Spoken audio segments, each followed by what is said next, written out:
네, 안녕하세요. 이번 시간은 253페이지입니다. NFA 72의 기동장치, 그 중에서 우리가 전 시간에 발신기는 했고요. 감지기, 연기 감지기랑 열 감지기 설치 기준을 좀 살펴보겠습니다. 먼저 얘는 굉장히 원리적으로 이제 설치 기준이 나오게 되는데 그 기본 원리를 먼저 좀 이해를 해야 돼요. 그래서 먼저 이 열감지기나 연기감지기를 설치하게 되는 기본 원리를 좀 이해를 하려고 합니다. 먼저 우리가 그 천장이 이렇게 있고요. 바닥이 이렇게 있습니다. 바닥이 있으면 화재가 나죠. 화재가 나면 실링 제트가 형성이 되죠. 실링 제트가 형성이 되는데 그 실링 제트는 아주 단순하게 그리면 이렇게 점점 퍼져나가다가 그 다음에 여기 옆으로 이렇게 쫙 확산돼서 나갑니다. 이렇게 이제 구성이 되어 있고 여기 안에서 이제 열기류들이 이렇게 채워지게 되죠. 이렇게 채워지게 되는데 얘네의 대략적인 크기가 얼마냐 해서 보면 요 폭은 약 0.4H다. 이 실의 화면까지의 높이를 H라고 봤을 때 거기 0.4H가 되고요.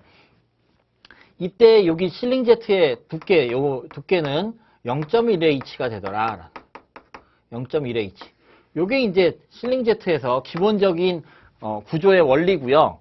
이 상태에서 천장면이 어떻게 되어 있느냐에 따라서 열기류 이 실링 제트의 유동이 좀 달라질 텐데 이게 이제 실링 제트의 크기인데 천장면에 따라 좀 달라질 거다 이거예요. 그래서 보통 요 높이가 이제 얼마냐에 따라 여기 이제 보의 영향을 좀 한번 살펴봐야 돼요. 그래서 만약에 여기에서 이제 D라고 이제 앞으로 쓸 건데 D는 뭐냐면 보의 깊이예요. 보의 깊이고요. 여기 H라고 이제 쓰는 거는 보 중심에서 중심 간 거리입니다. 일단 이렇게 이제 써놓고 이제 시작을 해보면 먼저 보의 영향이 적은 형태는요. 매우 적은 경우는 언제냐? 이렇게 되는 경우예요. 보가 되게 깊이가 얕은 거예요. 간격과 상관없이 이렇게 이 높이가 낮아서 D가 100mm 이하인 겁니다. D가 어디예요? D가 이 높이죠, 이 높이. 이 높이가 보 하단까지 천장에서 높이가 100mm 이하인 거예요. 이럴 때는 보의 영향이 적어서 평평한 천장처럼 볼 수 있는데 이때 이제 특징은요. 이렇게 열기류가 형성이 되는데 열기류가 이렇게 올라오겠죠? 이렇게 올라와서 가는데 여기는 이렇게 채울 겁니다. 여기는 이렇게 채워지는데 여기 바로 밑에 이제 없는 경우도 있을 텐데 감지기가 얘네 열기류가 이렇게 흘러가게 되는데 흘러갈 때 이렇게 흘러가요. 이렇게.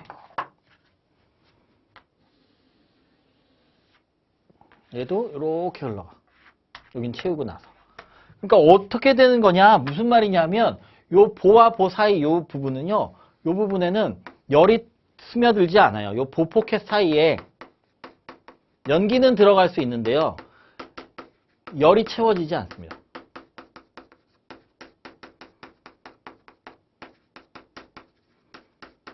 이런 특징을 이제 갖고 있다는 거. 열은 안 들어간다는 거. 이건 이제 기본적으로 알아야 돼요.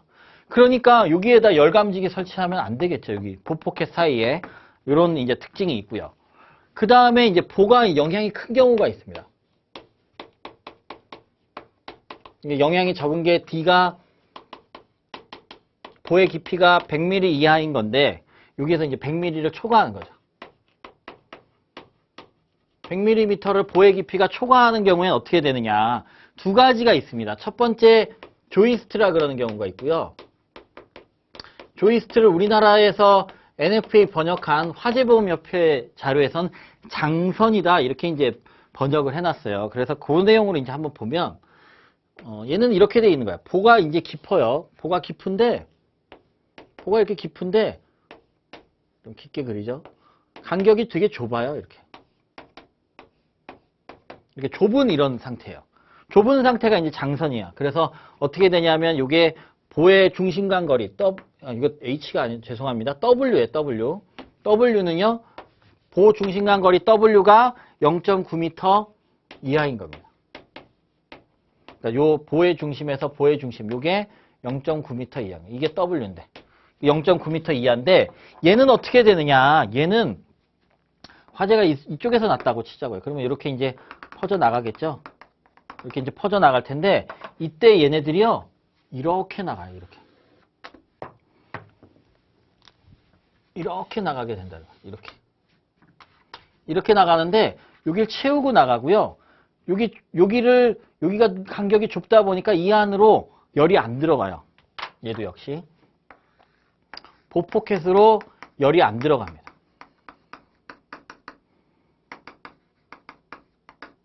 열이 채워지지 않아요. 열이 채워지지 않는 이런 특징을 갖고 있습니다. 왜냐하면 보간격이 좁기 때문에.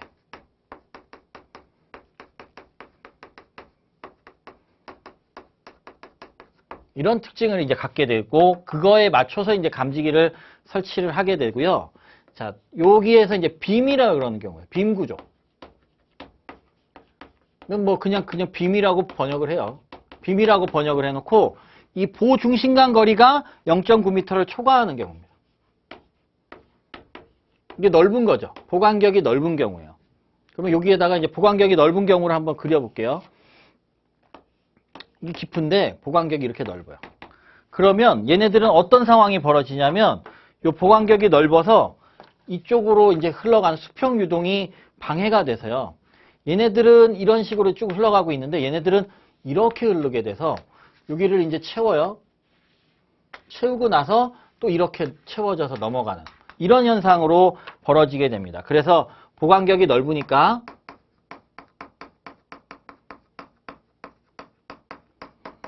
이 실링 제트의 수평 유동이 방해가 되는 거예요. 수평으로 가려고 그러는 수평 유동이 방해가 돼서 꺾이게 되죠. 방향이 바뀌어서 이런 식으로 들어가는 방향이 생기게 됩니다. 방해되고요.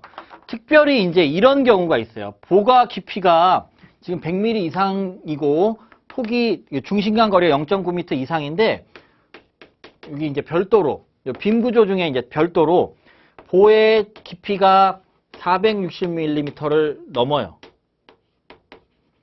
그래서 굉장히 깊어요. 깊고요. 그 다음에 보 중심 간의 거리가 굉장히 멀어요. 그래서 2.4m를 초과해요. 2.4m를 초과해.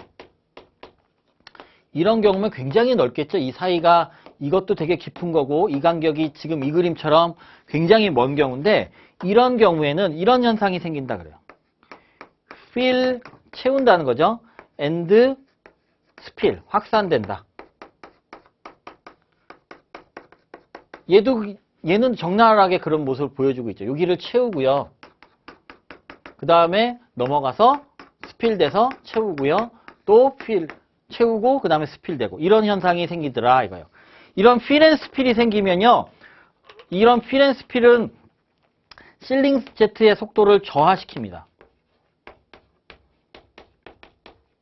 속도가 낮아져요. 왜냐하면 옆으로 쭉 가야 될 애들인데 위로 올라가서 채우다가 힘이 다 빠지고 다시 넘어가니까 옆으로 가려던 힘이 제트 기류가 되게 없어진다는 거죠. 이렇게 되면요, 속도, 이 열감지기로의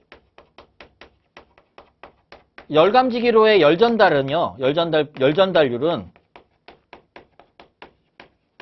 얘네들은 기류 속도에 비례하거든요. 그런데 속도가 급저하되는 거야. 그러니까 어떻게 돼요? 감지기에 열전달이 잘 안 될 수가 있어요. 그래서 이런 필 앤 스필이 생기는 이러한 데에는요, 요 포켓을 이제 베이라 그러더라고요. 그래서 그 베이마다 감지기를 설치해야 된다. 이런 이제 기본 원리들이 있습니다. 그래서 일단 실링 제트의 구조는 0.4H 폭, 0.1H 두께 이렇게 돼 있는데, 보의 영향이 굉장히 중요한데, 보의 영향이 적은 경우는 보 깊이가 100mm 이하일 때는 무시가 가능해요. 그래서 무시할 수 있지만, 그래서 평평한 청장처럼 이렇게 쭉 가게 배치를 간주할 수가 있어서 이게 얘네들이 이제 쭉 옆으로 갈 텐데 이 안에 열은 안 들어간다 이겁니다. 보의 영향은 이 깊이가 깊으면 100mm 이상이면 영향을 주는데 그 상태에서 보중심 간의 거리가 좁은 경우는 조이스트 장선이라 그러는데 이때는 어떻게 되냐면 여기에 안 채워지더라 이겁니다. 여기 안 채워져. 여긴 채우겠지만 여기 안 채워지면서 가더라는 거고요. 빔 구조일 때는 간격이 넓어요. 그러니까 얘네들 수평 유동이 방해가 돼서 이렇게 많이 멀면은 이렇게 채우면서 가겠지만 어쨌든 이렇게 여기에 이제 각각마다 큰 영향을 받게 됩니다. 특히 이렇게 보가 깊고 또 보간격이 넓으면 필앤스필이라는 현상이 생길 수 있다. 그때는 각 베이마다 감지기를 설치해야 되더라라는 거 기본 원리로 일단 얘네들 알고 있어야 돼요. 기술사 시험에 나와도 이 내용들을 그림으로 그려서 설명을 하시면 훨씬 더 좋을 것 같고요. 자, 얘네들을 일단 이해하고 있다는 상태에서 이제 감지기 설치 간격을 한번 보겠습니다. 자, 이제 열감지기의 경우입니다. 책의 내용이 조금 틀린 부분이 있어요. 그 부분은 지금 수업에서 좀 조정을 했으니까 그 내용들은 나중에 정오표 나오면 확인하셔도 되겠고 또 아니면 이 수업이 맞으니까 그거에 맞춰서 이제 받아들이시면 되겠습니다. 자, 열감지기의 NFA 설치 기준은요. 크게 4가지가 나옵니다. 첫 번째, 평평한 천장일 때 어떻게 배치하느냐. 그 다음에 평평하지 않고 보가 있는 경우에 조이스트인 경우, 조이스트 천장인 경우와 빔 구조인 천장 어떻게 하느냐 이거요. 물론 보의 깊이가 100mm 이하면 다 평평한 천장으로 간주하는 거예요.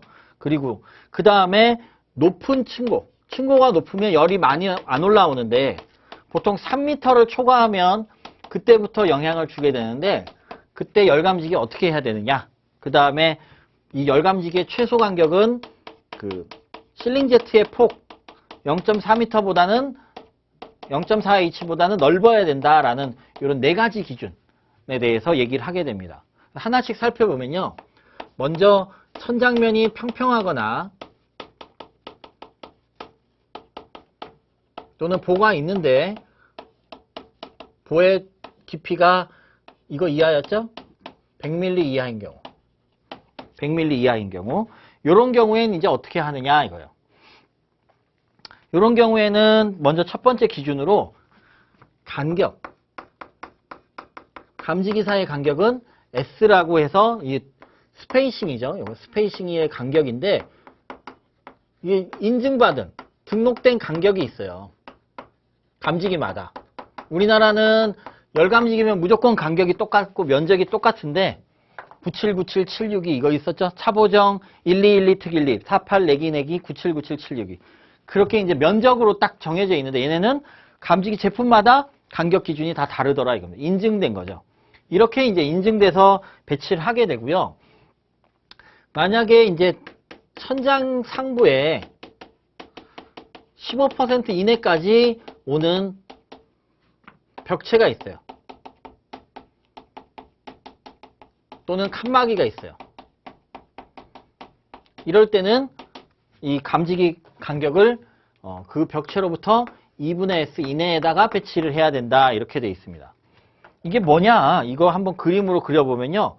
이렇게 되어 있는 천장면이고요. 바닥면인데 여기다 내가 회의로 하려고 여기다가 이렇게 파티션을 쳐놨어요. 근데 이 높이가 H인데 이 높이가 0.85H 이상인 거예요. 여기가 좁아요. 여기가 좁아요.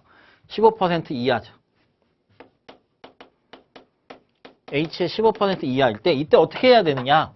이 벽체 여기 벽체로부터 2분의 S 이내에다가 이거 벽으로 보고 감지기를 설치해야 돼요. 여기도 2분의 S 이내에다가 감지기를 설치해야 돼요. 그러니까 이거 벽처럼 이제 보는 거죠. 그럼 왜 15%냐? 이 15%는 어디서 나온 거냐 하면 NFA 이렇게 나옵니다. 고온층 두께가 10%야. 거기에다가 플러스해서 5%를 추가한 거예요. 여유를 두려고. 추가를 해서 나온 건데 이 범위 안에서는 뭐가 문제가 생기냐면 이렇게 높은 칸막이가 있는 경우에 첫 번째 실링 제트의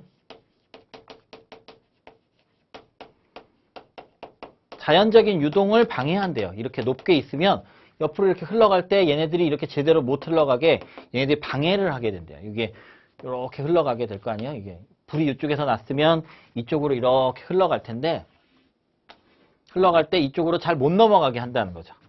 그래서 자연적 유동을 방해하더라. 그 다음에 얘네들이 좀 방해돼서 느려지니까 아무래도 감지기 반응도 지연된다 그래요.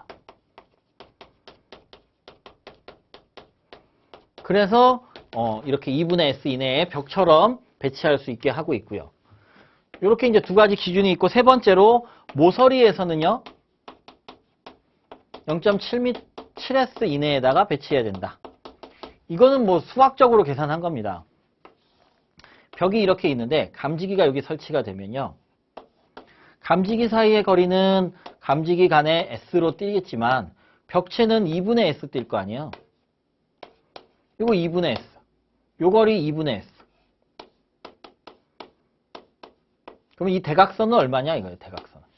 요 직각삼각형처럼 보면 되겠죠. 요거 2분의 S고 이거 2분의 S면 요거 0.707S예요. 사실.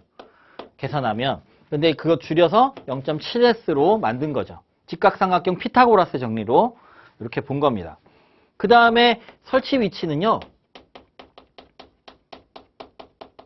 데드 에어 스페이스 밖에다 설치를 해라 라고 돼 있어요. 모서리에. 데드 에어 스페이스 외부에 설치해라 이렇게 돼 있어요. 이거 밑에 이제 그림을 그려야 돼. 그림을 여기다가 한번 그려볼게요. 그림 이렇게 되는 거예요. 여기 이제 벽 모서리가 이렇게 있고요. 이게 벽이고 이게 천장입니다. 그러면 열기류가 이렇게 오다가 모서리 근처에 가면 느려져요. 유동이 실링 제트가. 그래서 얘네들 속도가 거의 0에 가까워져서 이렇게 아래로 처지게 돼요. 이렇게 처지게 돼. 그래서 여기 사이에 이만큼의 그 100mm 그 다음에 이쪽 100mm의 데드 에어 스페이스가 생겨요. 여기가 이제 데드 에어 스페이스인데 여기에는 열기류가 들어가지 않는다는 거죠. 여긴 열이 유입되지 않아요. 왜 안 되냐? 그 벽에 가까워지면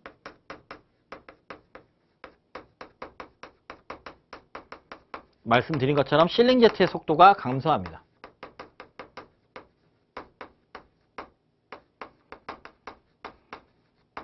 그러다 보면 감지기로 열 전달은 기류 속도에 비례한댔잖아요. 그래서 감지기류, 열 감지기로의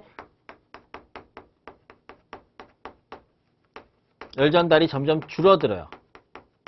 그러니까 벽 가까이에 설치하는 건 별로 안 좋은 거예요, 사실. 그죠? 그렇게 돼 있고요. 그러면 감지기 어떻게 설치할 수 있느냐? 여기서 띈 요 부분. 100mm 띈 부분. 아무데나 천장은 가능하고요. 벽체에도 열 감지기 가능해. 왜냐하면 얘가 0.1H까지. 그러니까 실링 제트 형성할 때 이렇게 형성할 때 요거 0.4H, 요 두께 0.1H잖아요. 0.1H 열기류 범위 내엔 된다는 거죠. 그럼 보통 높이가 3m라면 0.1H면 300mm죠. 0.3m니까. 그러니까 여기서부터 300mm니까 여긴 얼마겠어요? 100mm 빼고 전체 300 중에 여기 200mm. 이렇게 되겠죠? 여기에는 열감지기 설치 가능하다 이겁니다.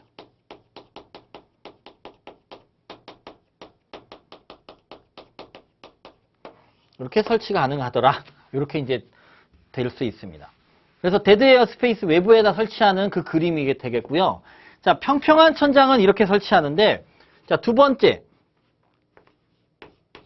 조이스트 구조일 때는 어떻게 하느냐 이거죠. D가 100mm를 초과하는 거죠. 100mm를 초과하고 이 간격이 0.9m가 안 되게 촘촘한 거야. 간격이 좁아. 그럴 때는 어떻게 하냐면 먼저 감지기 사이의 간격은요. 그거부터 얘기를 해야 되겠다. 보가 이렇게 있으면요. 위에서 보면은 벽에 이렇게 있으면 보가 이렇게 설치돼서 갈 거예요. 여기도 보가 있으면 이렇게 쭉 입체로 이렇게 설치돼서 갈 텐데, 이랬을 때 이쪽으로 쭉 오는 이 벽 속으로 이렇게 되어 있는 이 방향에는 위에서 보면 보가 이렇게 설치가 되어 있으니까, 이렇게 설치가 되어 있다면 이쪽 방향으로는 보의 영향 하나도 안 받는데, 이쪽 방향으로 열기를 흐를 때는 보의 영향을 엄청 받죠? 이 방향이 뭐냐? 이 방향은 보와 평행한 방향이죠. 보와 평행한 방향이다, 이렇게 불러요. 그래서 얘네들은 보의 영향을 무시할 수 있어요. 근데 이쪽 방향은요, 보의 영향을 받죠. 얘를 뭐라 그러냐? 보의 직각인 방향이에요. 여기는 영향을 많이 받게 됩니다. 그래서 말은 안 하지만 조이스트 구조든 빈 구조든 보와 평행한 방향은 평평한 천장처럼 놓을 수 있습니다. 그렇게 놓을 수 있는데, 이 경우에 어떻게 하느냐 이거죠. 이 경우에는 보의 직각인 방향에 보도 깊고 보간격도 좁으니까 영향을 많이 받아서 여기 직각인 방향으로는 2분의 S 이내마다 설치하게 돼 있어요. 절반으로 줄여서 이렇게 설치를 하게 돼 있고요. 설치 위치는 어디냐? 아까 기본 이론 할 때 배웠지만 여기 요 보가 간격이 좁을 때 어떻게 됐었냐면, 보간격이 좁을 때는 열기류가 보폭해서를 안 들어갔어요. 그죠? 좁게 있을 때는 이렇게 지나가 버렸단 말이에요. 이렇게 지나가 버렸어. 이렇게 지나가 버렸기 때문에 여기에다 설치하면 안 돼요. 그래서 어디다 설치하라고 돼 있냐면 요 보 아래, 보 하단에다가 설치하라고 요구하고 있습니다. 요게 원칙이다. 물론 예외로 할 수도 있어요. 그거는 뭐 너무 복잡하니까 그것까지는 우리는 얘기할 수가 없고, 그거는 이제 실제로 설계할 때 하나하나 살펴봐야 되겠고요. 자, 요렇게 돼 있고요. 자, 그 다음에 이제 빔 구조가 있겠죠. 세 번째. 빔 구조. 빔 구조는 간격도 넓어요. 그래서 이제 어떻게 돼 있냐면, 먼저 여기 이제 간격 기준, 첫 번째 간격. 감지기 사이의, 열감지기 사이의 간격은요, 먼저 D가 100mm 이하면 평평한 천장처럼 보의 영향이 적다 그랬습니다. 그래서 평평한 천장으로 간주해요.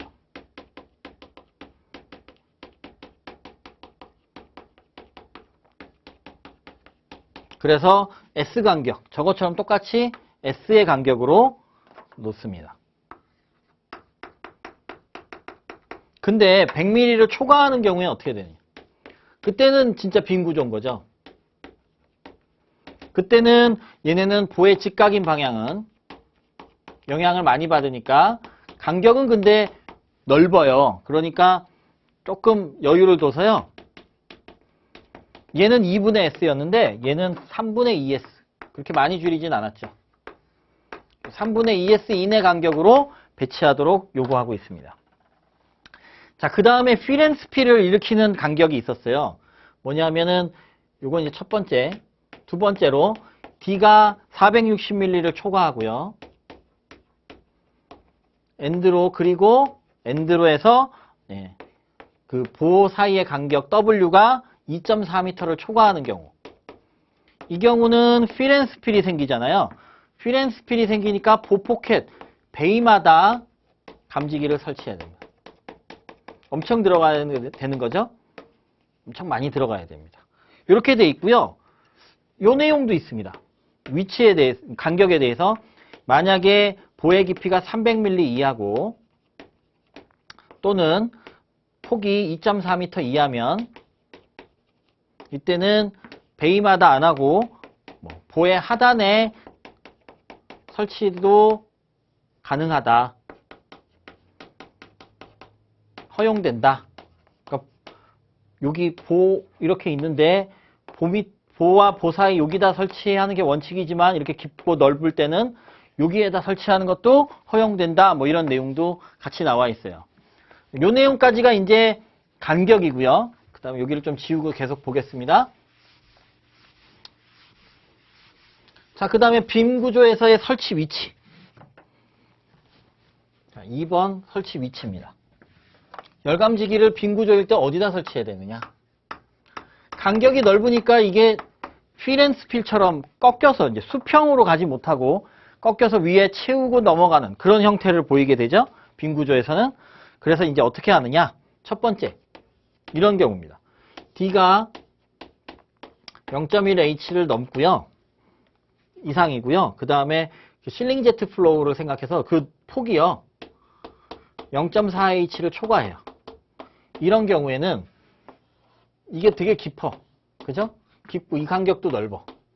그러니까 실링 제트가 만약에 생기면 이 안에 채울 거라는 게 아무리 그래도 이게 0.4H잖아요, 여기가. 이렇게 채울 가능성이 있다는 거죠. 불이 났을 때. 그러니까는 이게 더 넓을 수도 있으니까 이렇게 돼 있으니까 실링 제트가 여기만 채우거나 여기만 채우면서 한참 동안 열기류가 다음 포켓 넘어오는데 지연될 수가 있어. 그러니까 이 경우에는 열감지기 설치 위치는 보포켓마다 들어가야 된다. 이 내부로 들어가야 되겠죠. 이 속에 들어가 있어야 돼. 여기 들어가고 여기 들어가고. 여기는 안 되겠지, 여기. 보하단에 안 되겠죠, 이때. 복잡합니다. 자, 그 다음에 두 번째로요. 보가 좁아요. 그래서 보의 깊이가 0.1H 이하고요. 또는 여기 폭이 0.4H보다 작아요. 그러면 어떻게 되느냐? 그러면 이렇게 될 확률이 되게 높다는 거죠.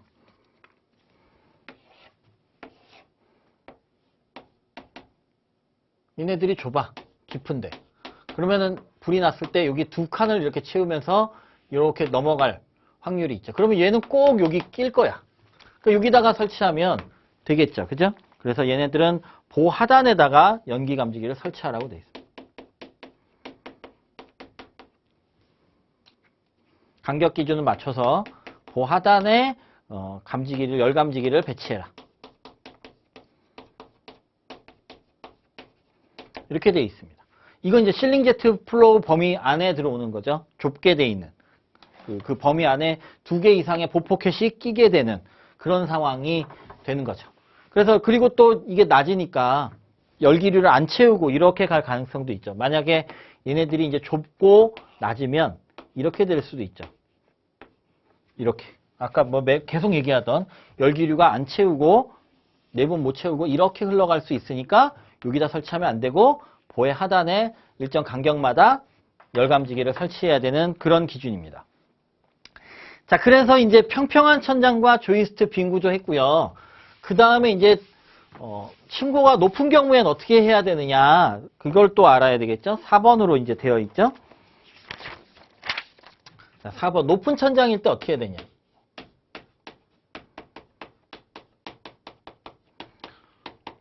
높은 천장일 때는요, 기준은 이래요. 3m 초과할 때만 하면요, 초과 시에는 간격을 좁혀야 돼요. 간격을 좁히고요. 감지기 사이의 간격을, 그리고 9.1m까지만 열감지기가 가능합니다.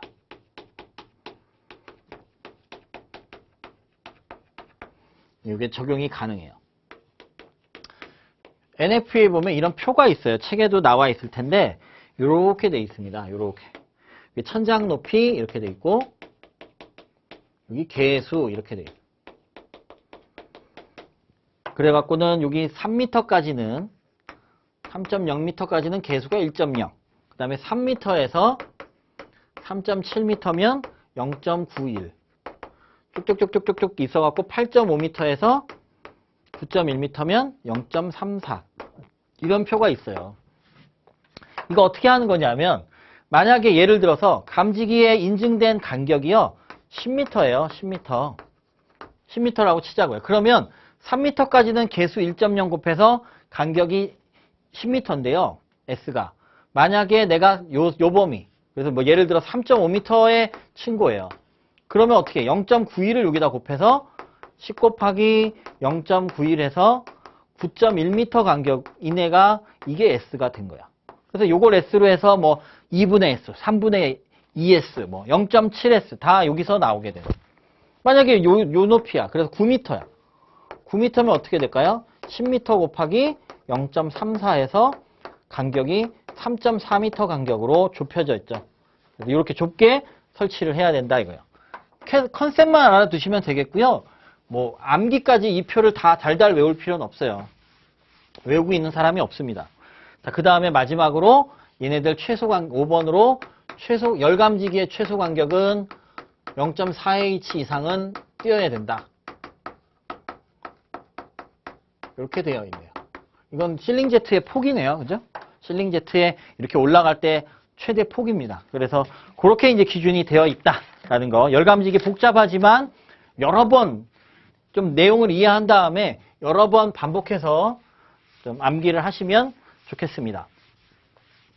기술사 시험에 나왔어요, 이것도. 한번 출제가 됐었던 거고 조금 더 발전해서 나올 가능성이 없진 않아요. 한번 나왔기 때문에.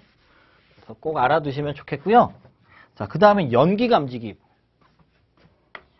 오히려 연기감지기는 열감지기보다 기준이 간단해요. 연기감지기는 조금 더 복잡하지 않은데요. 한번 살펴보겠습니다. 첫 번째, 얘네들은 뭘 얘기하냐면 평평한 천장.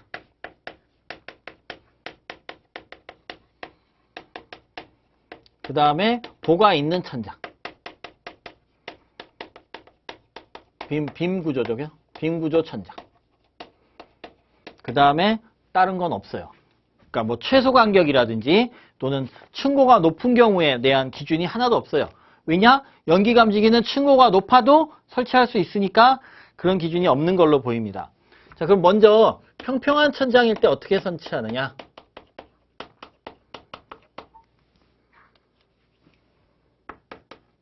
평평한 천장. 이때 이제 하나씩 살펴보면 먼저 간격은요. S 간격으로 하는데 등록되지 않고요. 그냥 9.1m예요, 다. 연기감지기면 다 9.1m 간격이야. 다 똑같아. 뭐 어떻게 나온 거냐? 경험치래요. 해봤더니 9.1m로 해야 되겠더라 이거야. NFA 그렇게 나와. 경험치로 하고요. 똑같이 이제 천장 상부에 85% 이상의 높이.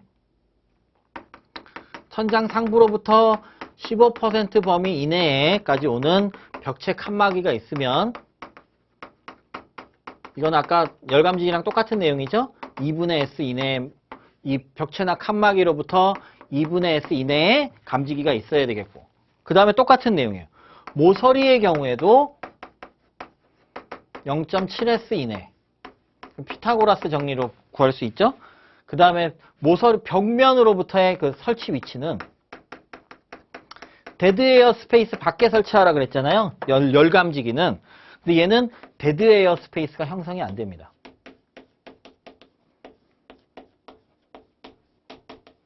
형성되지 않아요. 왜 어떻게 나와 있냐면 수많은 실험을 해보고 또 수많은 CFD 프로그램을 돌려봤을 때 어떻게 되냐면 연기는 데드 에어 스페이스라고 될 만한 그 간격에 다 연기가 흘러 들어가는 게 입증이 됐다라는 거예요.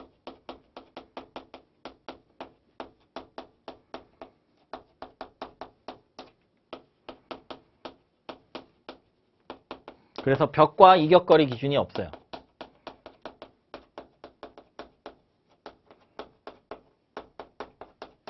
우리나라의 연기감지기는 600mm 띄잖아요. 옛날에 이랬거든. 열은 요게 100mm고 100mm고 아까 그림처럼 연기는 600mm다. 더 많이 떨어진다. 그래서 연기는 더 많이 꺾여서 이렇게 간다. 이렇게 이제 배웠었는데 그렇지 않더라라는 거예요. 다 채우더라 이거죠. 그 그림을 한번 그려보면 이렇게 됩니다. 벽이 있고요. 천장이 있어요. 그러면 어디에 설치할 수 있냐?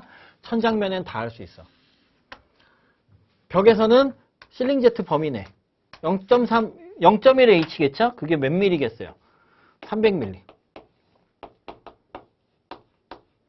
그래서 여기다가도 연기감지기 설치 가능한데요. 가급적이면 벽에서 뛰는 건 더 좋다 그럽니다. 이쪽에 오면 아무래도 느려지니까 이쪽 벽면보다는 조금 가급적 이 벽에서 좀 떨어진 데 설치하는 게 좋긴 좋다라는 그런 얘기도 있어요. 자, 그 다음에 이제 추가로요.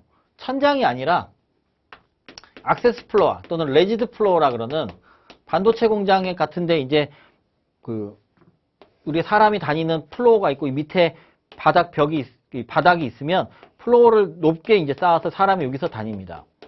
그러한 데를 레지드 플로어라 그러는데 이 레지드 플로어 하부에 감지기를 설치하거든. 그건 이제 어떻게 설치해야 되느냐라는 거야. 레지드 플로어 하부에다가 연기 감지기를 설치할 때는 인증된, 등록된 방향으로만 설치한다. 이것만 주의하면 됩니다. 그래서 가능한 경우를 보면요. 이렇게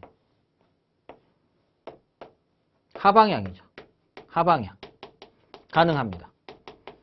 그 다음에 경사지지 않게 옆으로. 이쪽으로. 예. 측면 방향. 측면 방향인데 경사지지 않게 가능합니다. 이 두 개는 이제 가능한 방법이고요. 안 되는 것들은 뭐냐? 안 되는 경우는 이렇게 하면 안 돼요. 거꾸로 설치를 해갖고 상방향으로 해놓은 거야. 이거 안 돼.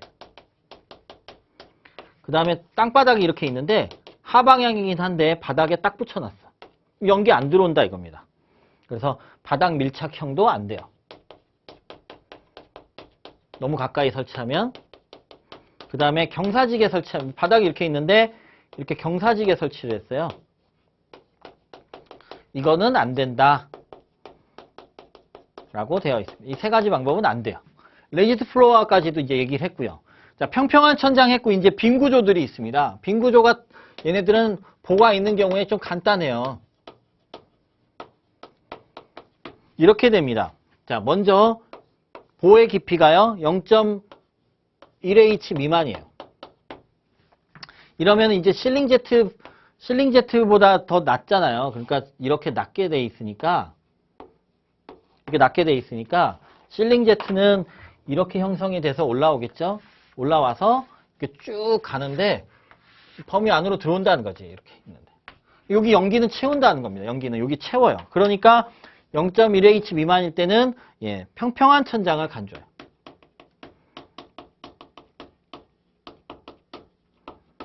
그래서 저 기준 똑같이 다 적용을 하는 거죠. 9.1m 간격으로 설치를 하게 될 겁니다. 이렇게 되고요.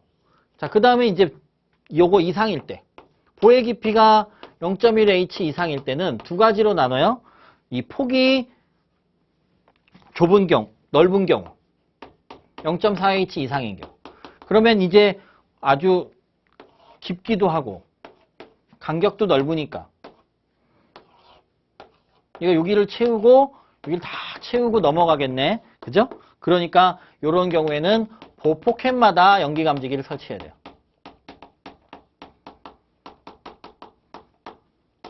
그 다음에 보가 좁아요. 근데 0.4H 이하야. 그러면 이렇게 되겠죠? 최소한 두 포켓에는 들어가겠네. 깊은데 좁아요. 좁으니까 이런 식으로 들어가겠네. 이런 식으로. 그래서 여기 채우고 여기도 채우겠네요. 그죠? 그러니까 이때는 어떻게 해야 되냐면 보의 평행인 방향은 이쪽이죠. 이쪽은 영향이 없어요. 그래서 보의 평행인 방향은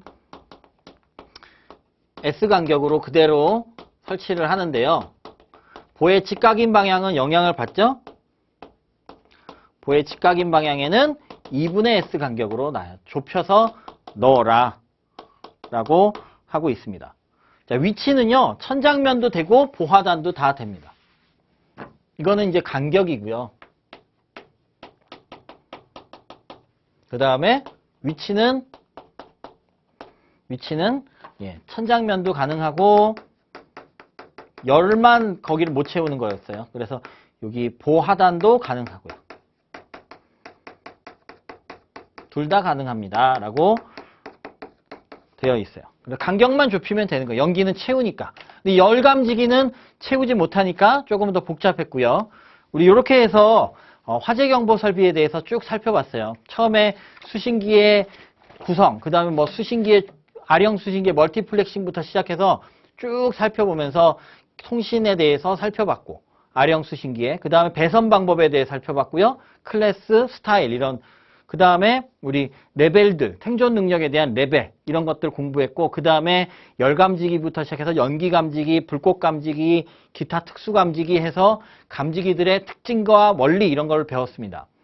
기술사가 그 설계를 할 때 가장 중요한 요소가 어떤 화재가 이 방에 날 거냐, 화재 특성에 따라서 그거에 적합한 감지기는 무엇이냐 해서 감지기를 어떤 거를 설치할지 선정하고, 그 다음에 간격 기준 같은 것들을 적합하게 이제 잡는 게 중요하겠죠. 설계 컨셉을 잡는 게 중요합니다. 그러다 보니까 시험에도 감지 원리라든지 얘네들의 감지 특성들, 장점, 단점 이런 것들이 시험에 많이 나오고 있어요. 그 내용들 아셔야 되겠고요. 그 다음에 우리 뭐 발신기, 음향장치, 또 시각경보기 이런 것들에 대해서 NFPA 기준과 비교해서 설명을 드렸고, 마지막으로는 최근에 시험에 나왔던 NFPA 72의 감지기 설치 기준도 한번 원리에 입각해서 쭉 설명을 드렸어요. 그 NFPA 72 핸드북에 좀 복잡하게 나와 있는데 그 내용들을 여러 번 확인을 하고 시행착오를 겪으면서 제가 정리를 한 내용이에요. 책의 내용이 조금 틀렸을 수 있는데 여기 필기한 내용이 맞으니까 이 내용 기반으로 해서 착실히 좀 이해하셨으면 좋겠습니다. 수고 많이 하셨고요. 다음 시간부터는 일반 소방 전기에 대해서 살펴보도록 하겠습니다. 수고하셨습니다.